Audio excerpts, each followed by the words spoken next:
Okay, so the Eagles just had their second practice of mandatory minicamp, and the rookies made headlines as both Quinyon Mitchell and Nakobe Dean had big days, with Quinyon Mitchell specifically getting some first-team reps opposite Darius Slay. So could he have a shot at starting this year? Meanwhile, some other Eagles cornerbacks continue to shine, including Kelee Ringo, who has also been making his case to start. And AJ Brown even said that he's been having some very tough battles with Ringo during spring practices. Also, AJ Brown and Goedert both went into more detail about some big changes coming to the Eagles offense, while Jalen Hurts seemingly struggled at times during this minicamp practice. So is there any reason to worry? We're going to talk about that and all the other storylines going on for the Birds during mandatory minicamp, so let's not waste any time and get straight into it. So let's start off by continuing to follow one of the biggest storylines of the past few weeks and months for the Birds, as the whole James Bradberry situation is continuing to unfold and become more complex during minicamp, as of course there's been a ton of speculation about what James Bradberry's future could look like. I mean, will the Eagles move on from him by cutting or trading him, or will they keep him on the roster? And if they do, what role is he going to have on this defense? Well, on Tuesday, there were obviously some interesting developments, as we thought that we were going to get to actually see him out on the practice field for the first time this spring, and we also thought we'd see him at a new position, as Nick Sirianni had said that Bradberry has been working a lot at safety this offseason. But before we got to see anything,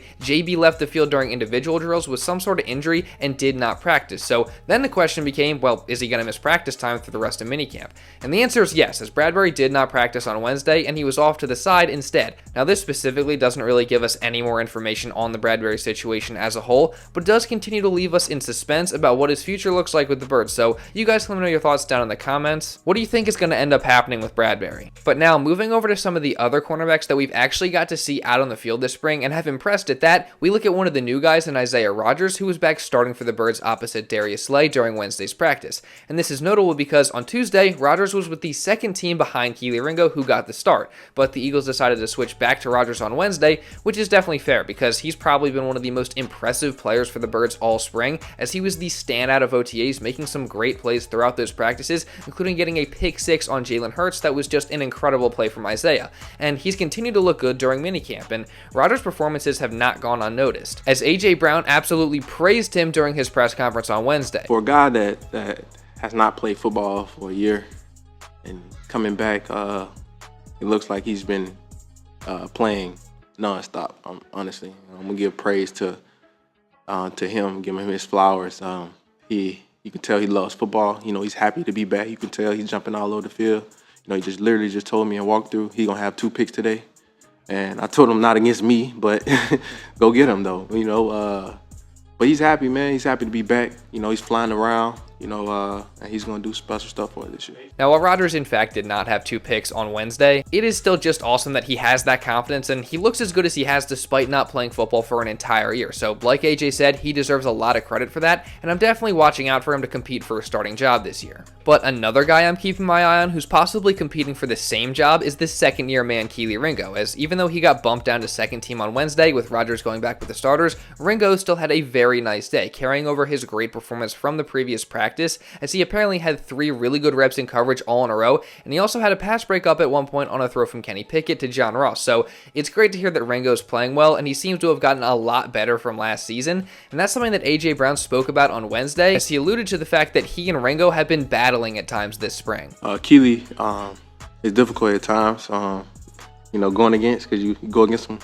I go against him a lot. You know, he's definitely growing. You can see a different step with him.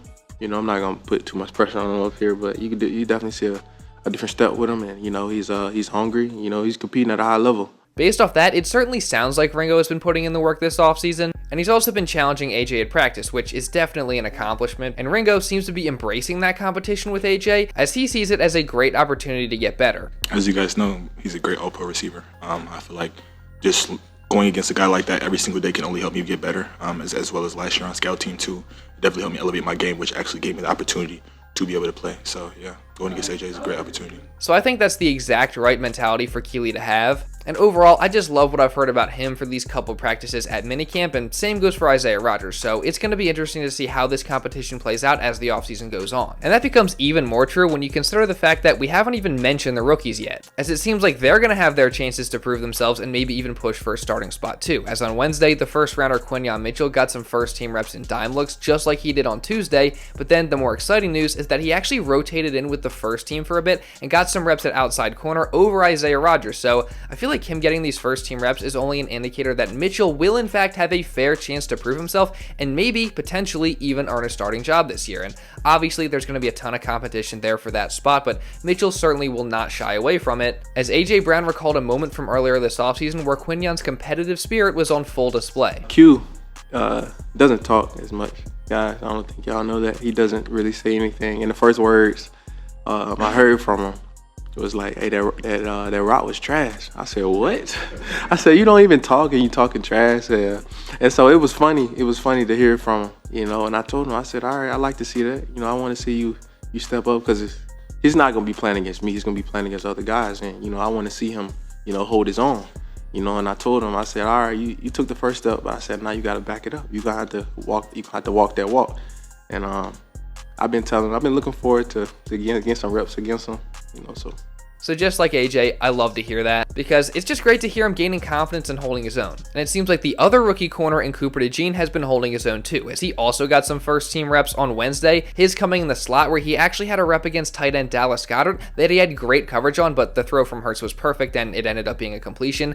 But then on another play later in practice, DeJean made a great read on a Jalen Hurts pass and he nearly intercepted it with one hand, but he unfortunately dropped it and had to listen to CJ Gardner-Johnson talk a little bit of trash to him. But even though those plays may not have ended exactly how Coop may have wanted them to, there's still no doubt that he's been competing and he's getting the hang of things. So overall, it's just great to hear that the rookies have been getting bigger opportunities, and it seems like they're making the most of it. But now switching over to the offense, let's talk about Jalen Hurts, as this near interception to DeJean was just one of a few not so ideal plays from Hurts during this specific practice, as he also overthrew AJ Brown on a deep pass that would have been a touchdown. He also apparently missed Dallas Goedert on what would have been another touchdown, plus he was also sacked by Devin White during 11-on-11s, and then worst of all, he did have an interception where he threw the ball right to Reed Blankenship, who apparently was in front of the intended Devontae Smith. So at first glance, it sounds like Jalen really had a pretty bad day. However, I personally think that this could be a little bit overblown, as we seem to have conflicting reports between Eagles reporters Elliot Shore-Parks and Martin Frank, with ESP being the driver of the narrative that Jalen had a bad day, while Martin stuck up for Hurts a bit, saying that it looked like the interception to Reed could have been a miscommunication, and also saying that Hurts looked sharp for most of the day, including completing a nice crossing route to AJ Brown. So